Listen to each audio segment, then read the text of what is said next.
नमस्कार दोस्तों, कैसे हैं आप सभी। आज हम एनसीईटी 2023 की पीवाईक्यू डिस्कशन करेंगे मैथमेटिक्स सब्जेक्ट के। मेरा नाम पीयूष यादव है, मैं आईआईटी रोपड़ से हूँ। तो बिना टाइम वेस्ट किए शुरू करते हैं। पहला क्वेश्चन है, हमें एक मैट्रिक्स दी गई हुई है, हमें बताना है वो किस टाइप की मैट्रिक्स है। सिर्फ हमारे डायगोनल पे एलिमेंट्स हैं, तो ये हमारी डायगोनल मैट्रिक्स हो गई। स्केलर मैट्रिक्स इसलिए नहीं है, वो एक स्पेशल टाइप की डायगोनल मैट्रिक्स होती है जिसमें ये सभी वैल्यू ए की हो, के इक्वल हो, लाइक दिस। ये हमारी स्केलर मैट्रिक्स होती है। और अगर के की वैल्यू 1 के बराबर हो जाए तब वो हमारी आइडेंटिटी मैट्रिक्स बन जाती है। दूसरा क्वेश्चन ये है कि हमें डिटर्मिनेंट फाइंड करना है।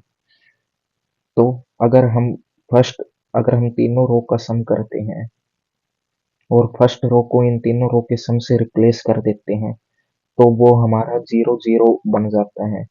दूसरी रो एज इट इज रहेगी, तीसरी रो एज इट इज रहेगी। इससे क्या होता है कि अगर हमारी एक रो 0 बन गई है तो पूरा डिटर्मिनेंट उसका 0 बन जाता है। उस प्रॉपर्टी से इसका डिटर्मिनेंट 0 हो गया। Next question, the slope of the normal to the curve is. तो पहली हमें इसका स्लोप निकालना है, तो हम पहली इसके टेंजेंट का स्लोप निकालेंगे। तो वो कैसे निकालते हैं, वो है D by by d x करके। तो अगर हम करेंगे तो 4x+3 आ गया। अब हमें कौन से पॉइंट के ऊपर इसका स्लोप पता करना है, तो हमें x इज इक्वल टू 0 पे पता करना है। तो इसका स्लोप आ गया है 3। हमें पता है अगर नॉर्मल और अगर हम इस लाइन के इस स्लोप वाली लाइन के ऊपर नॉर्मल रखेंगे वो 90 डिग्री पे आएगा। और हमारी ये प्रॉपर्टी है कि अगर कोई दो परपेंडिकुलर का स्लोप की मल्टीप्लाई -1 के इक्वल होती है तो हमारा नॉर्मल का स्लोप हो जाएगा -1/3। थर्ड ऑप्शन हो गया है। अगला क्वेश्चन, नेक्स्ट क्वेश्चन हमारा है, the side of an equilateral triangle is increasing at the rate of 2 centimeter per second. At what rate is its area increasing when the side of triangle is 20 centimeter? इस type के question को करने के लिए हमें side और area के बीच में रिलेशन पता होना चाहिए। एरिया का क्या फॉर्मूला है, √3/4a²। अगर हम एरिया को टाइम के रेस्पेक्ट में डिफ्रेंशिएट कर देंगे तो हमें उसकी रेट ऑफ चेंज पता चल जाएगी, 2a dA/dt।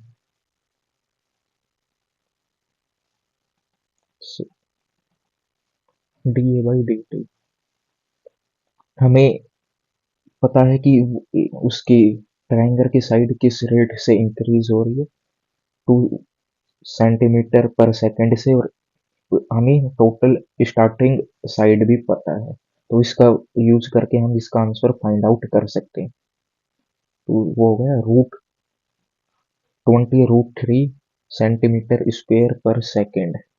हमारा थर्ड ऑप्शन सही हो गया। अगला क्वेश्चन है, हमें इसका इंटीग्रेशन करना है। इंटीग्रेशन करने के लिए हम 3x को चेंज करेंगे, उसको रीराइट कर देंगे e⁻x ln 3 में। ये कैसे किया है, हमने इसको अगर ln के आगे कोई भी पावर होती है तो हम उस कोई भी नंबर होता है उसको पावर में लेके जा सकते हैं। और ln e इसका बेस क्या है, e और e है, तो हमारा 3x ही आ गया। हमने इस फॉर्म में इसको राइट कर दिया है। और जब हम ex को और लिखेंगे तो हम इसको कैसे लिख सकते हैं, ln x ln 3 + 1। हमने इसको इस फॉर्म में रीराइट कर दिया है। नाउ अब हम क्या करेंगे, हम इस पूरे को एक टर्म मान लेंगे, let it be equal to u। अभी हम u मान लिया है, अब हम इसका डेरिवेशन करते हैं। इसका डेरिवेशन करेंगे तो हमारे पास डी यू क्या आ गया, ln3 + 1 dx। हमारे पास dx की यहाँ से वैल्यू आ गई है, क्या आ गई है, du/ln3 + 1। तो अभी हम इस सब को मिटा देते हैं। तो अभी हम इसको क्या लिख सकते हैं, e की पावर u, और ln dx की जगह हम लिखेंगे du ln3 + 1। ln3 बाहर चला जाएगा, e की पावर u का इंटीग्रेशन क्या होगा, e की पावर u ही हो जाएगा, ln3 + 1 e की पावर u + c। हम u की जगह उसकी वैल्यू पुट अप कर देंगे, वो हमारी थी ln3 + 1 e की power ln3 + 1 plus some constant c। जब हम इसको वापस से रीराइट करेंगे, जैसे कि ln3 + 1 e की पावर ln3 + 1 को हम रीराइट करते हैं 3e की पावर x, 3 यहाँ पे x हो रहा है, बाई मिस्टेक नहीं लिखा था, 3 की पावर x, 3e की पावर x अपॉन में ln3e। हम ये रीराइट कर सकते हैं इसको, तो हमारा ऑप्शन सेकंड सही हो गया है।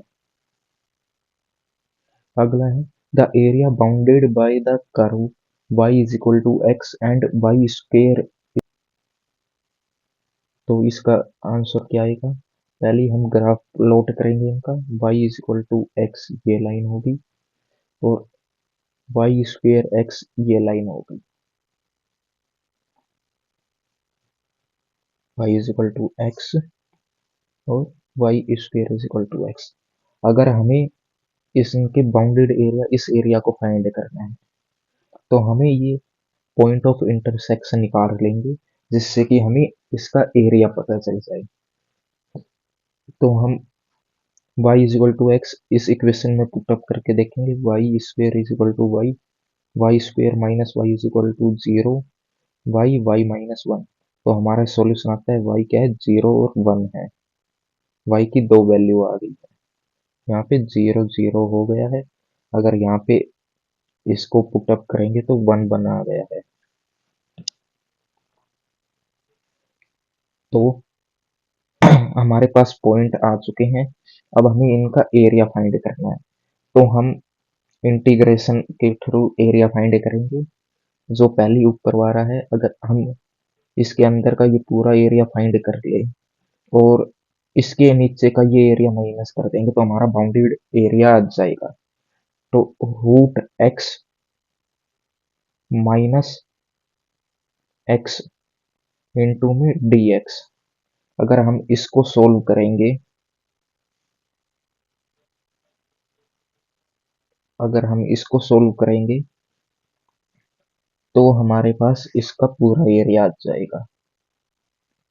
क्या था एरिया, 0 से 1 में हम x की लिमिट ले रहे हैं, 0 से 1 जो हमने निकाला है, √x - x इंटू में dx। तो इनको हम अलग अलग सोल्व करेंगे तो क्या हमारा इंटीग्रेशन क्या आएगी, हमारी इंटीग्रेशन आएगी, इसकी आएगी 2/3 x की पावर 3/2, लिमिट है हमारी 0 से 1 तक, और इसकी आएगी 1/2 x स्क्वेयर, लिमिट है हमारी 0 से 1 तक। तो हमारे पास आंसर आ गया है -1/2। आंसर हमारा आ गया है, अगर हम इनको सिंप्लीफाई करेंगे 1/6 स्क्वेयर यूनिट। अगला क्वेश्चन है, हमारा नेक्स्ट क्वेश्चन है the differential equation of family of circles with centre on x axis and given radius r is. तो इसमें क्या करना है कि जैसे कि हम जानते हैं कि हमारी सेंटर की जनरल इक्वेशन होती है x² + y² = r²। तो वो x एक्सिस के ऊपर उसका सेंटर लाई कर रहा है, तो ये इक्वेशन कन्वर्ट हो जाएगी x minus x square plus y square is equal to r square. H हमारा कुछ भी आर्बिट्रेरी है,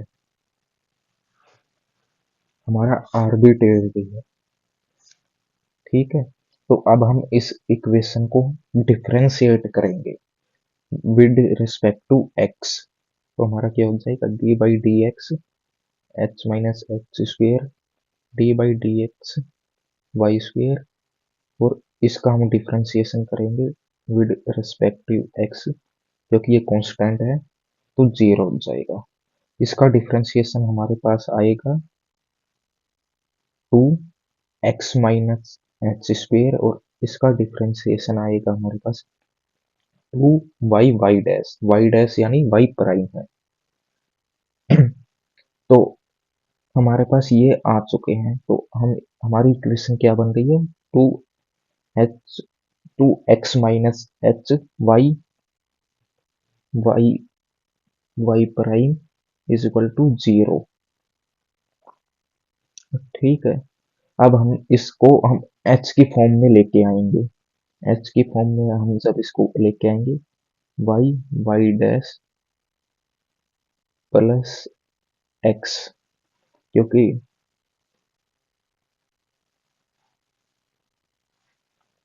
यहाँ पे भी बाई मिस्टेक टू लिखा नहीं गया था, वो टू आ गया है। ये इक्वेशन हमारी एच की आ गई है, हमारा एच फाइंड हो गया। अब हम एच को हमारी मेन इक्वेशन में एच की वैल्यू को पुट अप कर देंगे। जब हम मेन इक्वेशन में हम एच की जगह इस वैल्यू को पुट करेंगे तो हमारा आंसर आ जाएगा y minus y prime square plus y square is equal to r square होता है। तो हमारा माइनस का स्क्वेयर करेंगे तो वो पॉजिटिव के स्क्वेयर के बराबर ही आएगा। तो हमारा ऑप्शन नंबर फर्स्ट सही आंसर है इसका। अगले क्वेश्चन की ओर पढ़ेंगे। The particular solution of the differential equation dy by dx ना है given by y is equal to 1 when x is 0 है। तो अब हम क्या करेंगे, पहले हम इसको रीराइट करेंगे y के वेरिएबल को एक साथ और x के वेरिएबल को एक साथ, dy by y square minus 4x dx को। अब हम बोथ साइड इंटीग्रेट कर देंगे इनको, इंटीग्रेट, इसका इंटीग्रेशन क्या आएगा, इसका इंटीग्रेशन आएगा माइनस वाई की power minus 1 plus c1 is equal to 2। इसका इंटीग्रेशन आएगा हमारे पास minus 2 x square plus c2। जब हम उस इक्वेशन को जब हम उस इक्वेशन को रीराइट करेंगे तो हमारी इक्वेशन क्या बन जाएगी, माइनस 2 एक्स स्क्वेयर प्लस सी क्या है, c1 प्लस c2 को, क्योंकि दोनों कांस्टेंट है तो हमने उसको ऐड करके एक ही लिख दिया है। तो अगर हम इसको माइनस से मल्टीप्लाई करेंगे तो क्या आ गया, 2 एक्स स्क्वेयर माइनस सी, और जब हम इसको चेंज करेंगे y को रेसिप्रोकल करेंगे तो हमारे पास हमारी ये इक्वेशन आ रही है। अब हमें c की वैल्यू फाइंड करेंगे। c की वैल्यू कैसे फाइंड करेंगे, हमारे पास दो पॉइंट गिवन है, y और x की वैल्यू गिवन है। तो जब हम उनको पुट करेंगे, y की वैल्यू क्या थी हमारे पास 1 थी, x की वैल्यू 0 थी माइनस सी, तो हमारी इधर से c की वैल्यू -1 आ रही है। तो इस इक्वेशन में पुट कर देंगे, हमारी आंसर आ गया है। हमारा आंसर क्या आया है, हमारा आंसर ऑप्शन थर्ड आ गया है। नेक्स्ट क्वेश्चन की ओर। नेक्स्ट क्वेश्चन में the probability of guessing correctly at least 9 out of 10 answer on true false type examine is. हमारे पास अब हम इसको कैसे करेंगे, हम अपना एक फॉर्मूला होता है उसको अप्लाई करेंगे, n बाई के पी की पावर के क्यू की पावर n माइनस के। यहाँ पे क्या है, n क्या है, n है हमारे पास नंबर्स ऑफ ट्रायल्स, के क्या है, के सक्सेस, के सक्सेस, कितनी सक्सेसेस है हमारे पास, कितने और P की पावर k है, probability of guessing exactly k successes, और Q n माइनस k क्या है, is probability of guessing n minus k failures. तो जब हम इनकी वैल्यू फाइंड करते हैं, जैसे कि हमारी n की वैल्यू क्वेश्चन में कितनी हो गई है, अकॉर्डिंग टू क्वेश्चन 10 हो गई है। P की वैल्यू कितनी हो गई है, हाफ हो गई है। Q की वैल्यू कितनी हो गई है, 1 माइनस हाफ कितना हो गया, हाफ हो गया है।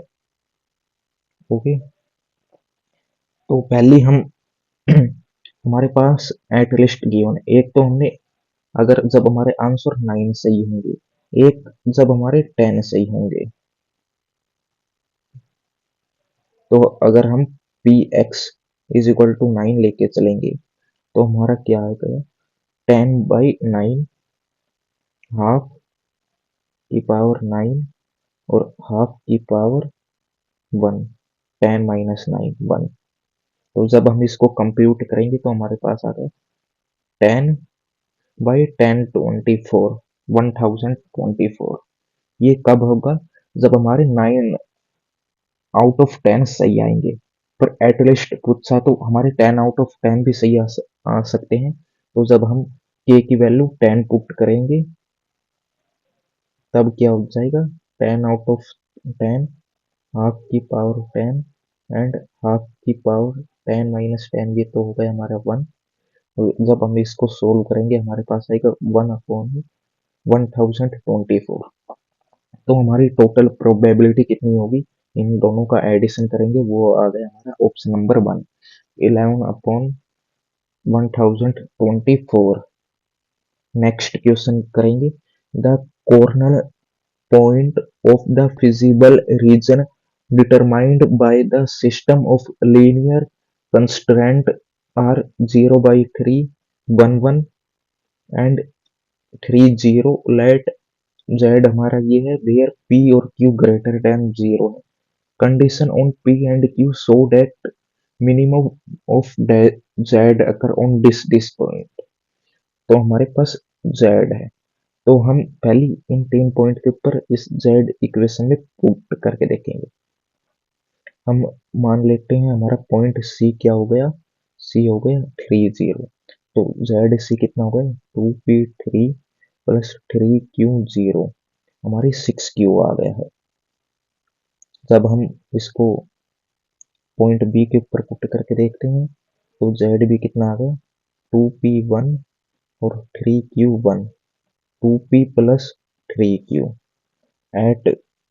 जब हम एक पॉइंट के ऊपर पुट करके देखेंगे तो हमारे पास क्या इक्वेशन बन जाएगी, 2p0 plus 3q3 is equal to 9q। अब हमारे पास मिनिमम होने के लिए बोथ बी और सी पॉइंट के फंक्शन की वैल्यू इक्वल आनी चाहिए। तो हमारा z c is equal to z b हो गया, तो कितना आ गया, 6q is equal to 2p plus 3q, 3q is equal to 2p। तो हमारे यहाँ पे q की वैल्यू,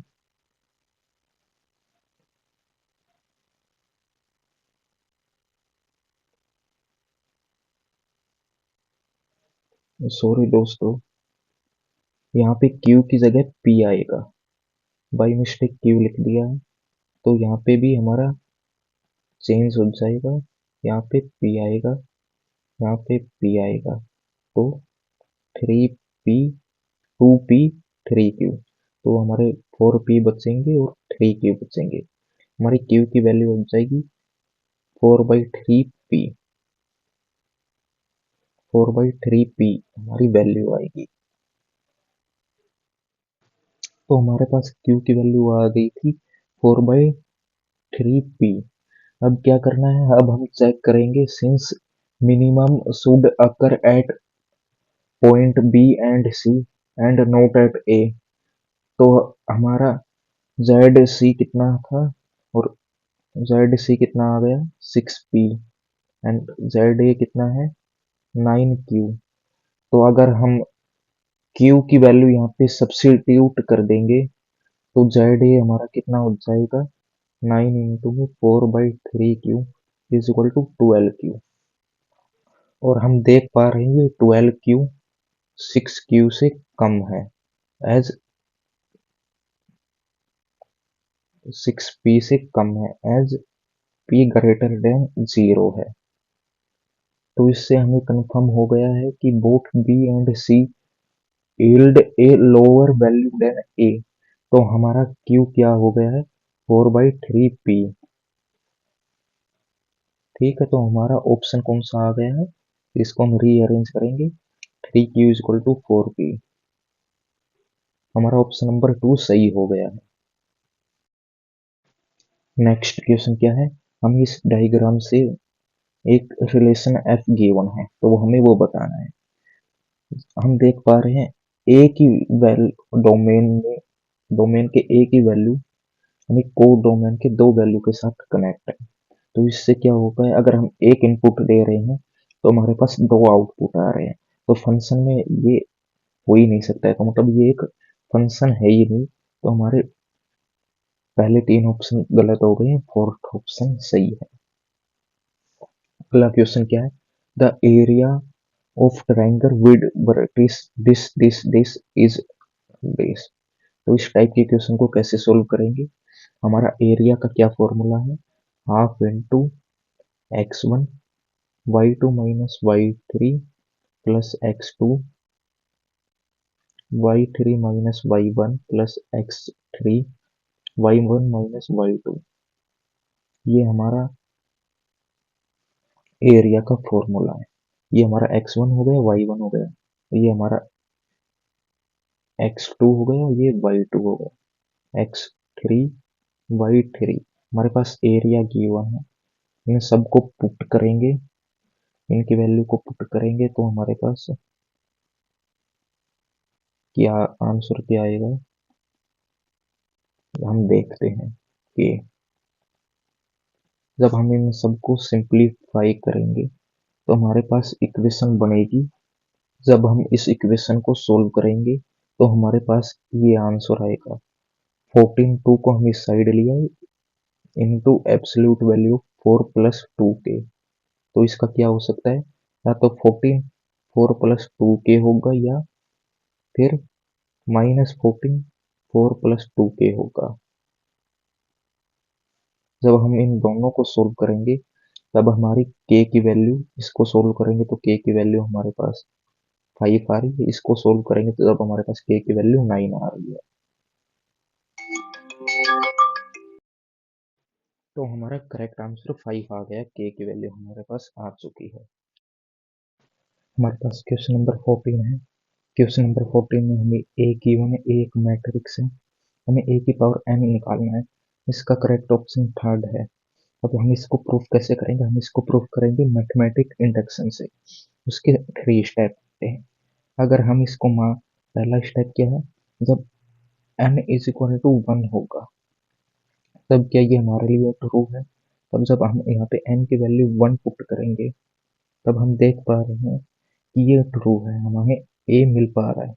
दूसरा है स्टेप है इंडक्शन स्टेप। अगर n की वैल्यू k के लिए हम इसको ट्रू मान के चलते हैं, हम अज्यूम कर रहे हैं, यानी कोस के अल्फा साइन के अल्फा माइनस साइन के अल्फा और कोस के अल्फा, ये अगर सही है तो तीसरे स्टेप में हम ये देखेंगे कि क्या k प्लस वन के लिए भी ये सही है। k प्लस वन को लिए हम देखेंगे तो क्या हो जाएगा, हम इसको ऐसे भी तो लिख सकते हैं, a की पावर k प्लस वन है तो a की पावर k प्लस a है। जब हम इस फॉर्म में राइट करेंगे तो हमारे पास a की पावर k के लिए ये आ जाएगा और a के लिए हमारा एक गिवन है। जब हम दोनों को मल्टीप्लाई करेंगे, इन दोनों मैट्रिक्स को मल्टीप्लाई करेंगे, हमें एक मैट्रिक्स मिलेगी, वो कौन सी होगी, cos k plus one a sine k plus one alpha, यहाँ पे अल्फा आ रहा है, minus sine k plus one alpha cos k plus one alpha. हम देख पा रहे हैं कि ये सेम है, तो हमारा प्रूफ सही है, तो ऑप्शन नंबर थर्ड इसका सही हो गया है। अगले क्वेश्चन नंबर में देखेंगे, हमें एक फंक्शन गिवन है, हमें बताना है कि अगर ये कंटिन्यूस एट x है, हमें इसको x के लिए कंटिन्यूस दिखाना है। अगर कंटिन्यूस है x 0 के लिए तो k की वैल्यू फाइंड करनी है। अगर ये फंक्शन कंटिन्यूस है तो f0 इसका क्या है, आ रहा है k/3 है। तो अगर हम लिमिट लेंगे इसकी x tend to 0 of fx, वो क्या है, वो होगी limit x tend to 0 of sine 3x/3। Sorry, यहाँ पे भी x आ रहा है, ये होगी इसकी भी लिमिट, और ये दोनों इक्वल होने चाहिए अगर ये जब फंक्शन कंटिन्यूस है। अगर हम इसकी लिमिट कैसे लेंगे, हम इसमें प्रॉपर्टी का यूज करेंगे, वो है साइन x/x होगा तो वो हमारा 1 होता है। यहाँ पे क्या है, साइन 3x है, अगर हम 3 से मल्टीप्लाई डिवाइड कर देंगे तो हमारा ये हो जाएगा। और फिर जब हम इसकी लिमिट लेंगे, इसकी तो लिमिट 1 आ गई, तो इस पूरे फंक्शन की लिमिट हमारे पास 3 आ गई है। तो क्या हुआ, हम जानते हैं कि ये दोनों इक्वल होने चाहिए, तो k/3 इज इक्वल टू 3 होना चाहिए। इससे हमें k की वैल्यू फाइंड आउट हो गई है, जो है 9। हमारा थर्ड ऑप्शन सही हो गया है। अगले क्वेश्चन के लिए है, the value of x for which Lagrange's mean value theorem is applicable to the function fx x x in -2 on x belong to 1 से 3 क्लोज ब्रैकेट। ये थ्योरम क्या कहती है, अगर हमारे पास कोई फंक्शन fx है, वो कंटिन्यूस है a close bracket a b में, डिफरेंशिएबल है ओपन ब्रैकेट ए बी में, तो एट लिस्ट 1 c हमें बिलोंग होगा ओपन ब्रैकेट ए बी में, such that f dash c is equal to f b minus f a upon में b minus a. ये हमारी थ्योरम रहती है, तो हमें ये फाइंड आउट करना है। तो हम इसका पहले डेरिवेटिव करेंगे।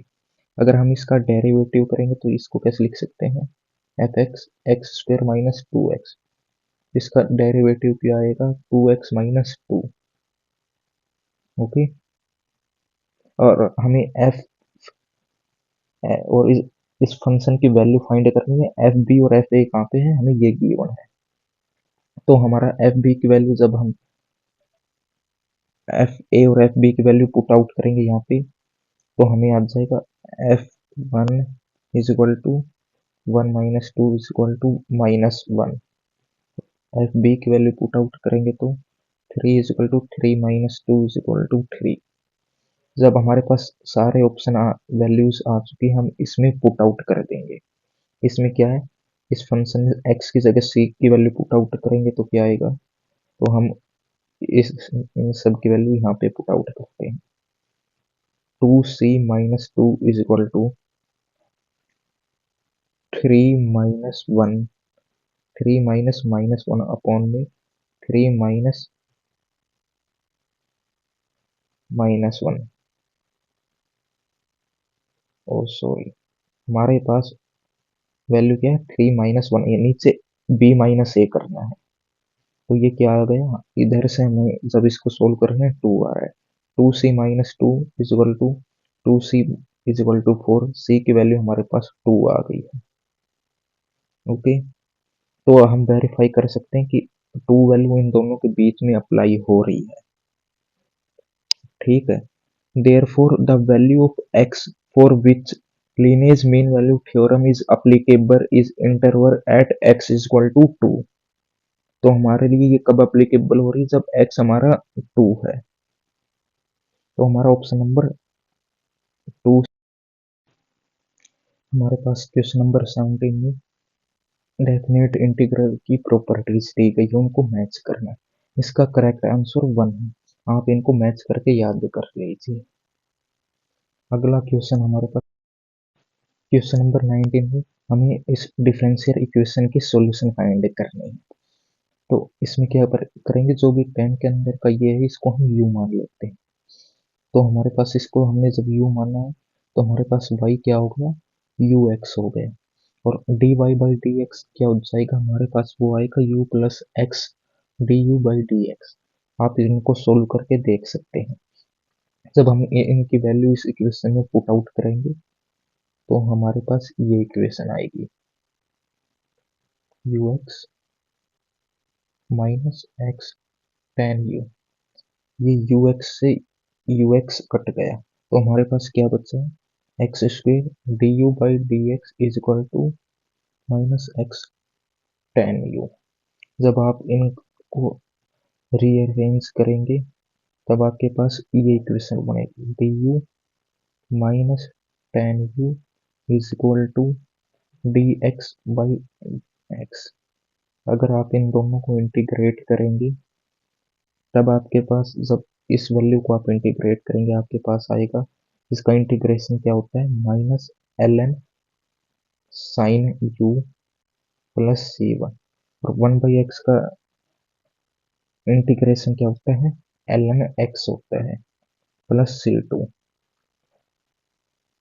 तो जब आप इन सबको रीअरेंज करेंगे तब आपके पास आएगा sine y by x is equal to c by x, जो हमारा ऑप्शन नंबर थर्ड है।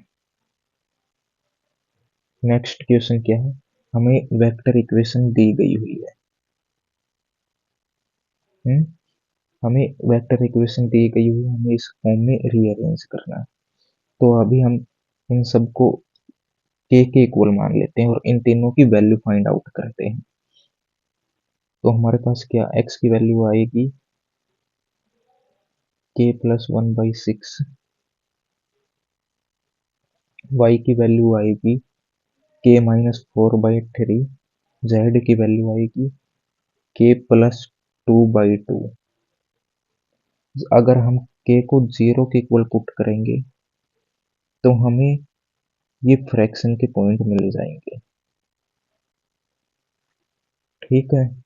तो हमारी इक्वेशन क्या बन जाएगी, हमारा आर वेक्टर, हम इसको सपोज करते हैं, वो क्या हो जाएगा, one by six minus four by three plus one, और उसके बाद हम क्या प्लस करेंगे, के की वैल्यू, के one by six one by three और वन बाई टू, ये हम इसकी वैल्यू ऐड ऑन कर रहे हैं। तो हमारे पास फाइनल वेक्टर क्या बन के आता है, हमारे पास बन के आता है वन बाई सिक्स आई होता है I cap minus four by three J cap plus K cap, plus इस के को हम कोई भी लैम्डा मान लेते हैं, वो है one by six I cap one by three J cap plus one by two के कैप। आप ये इक्वेशन को जब चेक करेंगे हमारा शायद ऑप्शन नंबर फोर्थ आ रहा है। अगली इक्वेशन है, अगर we have given equation of plane, जो इससे पास आउट हो रहा है, and normal has a direction ratio. तो ये, अगर हमें कोई इक्वेशन फाइंड आउट करनी है जिसके नॉर्मल वेक्टर ये है और वो किसी पॉइंट से पास आउट हो रहा है, तो उसका फॉर्मूला क्या होता है, A x minus x naught plus B y minus y naught plus C z minus z naught is equal to zero. A B C क्या है, हमारे ए बी सी ये वैल्यूज है, और x naught y naught z naught हमारे उस point की वो है वैल्यूज है। तो अब हम इन वैल्यूज को पुट करके देखेंगे, two x minus one plus one y minus minus two plus two is equal to z minus one is equal to zero.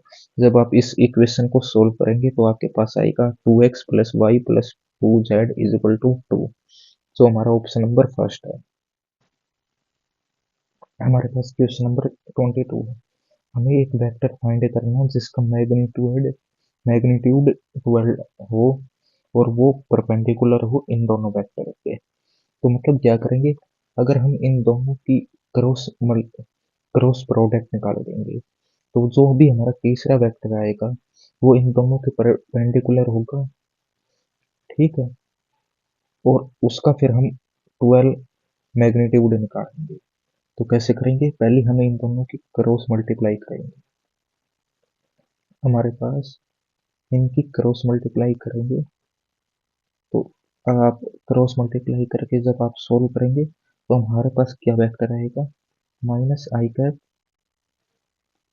Minus 2 J cap plus 2 के कैप आएगा। ठीक है, और हम फिर इसका मैग्नीट्यूड निकालते हैं।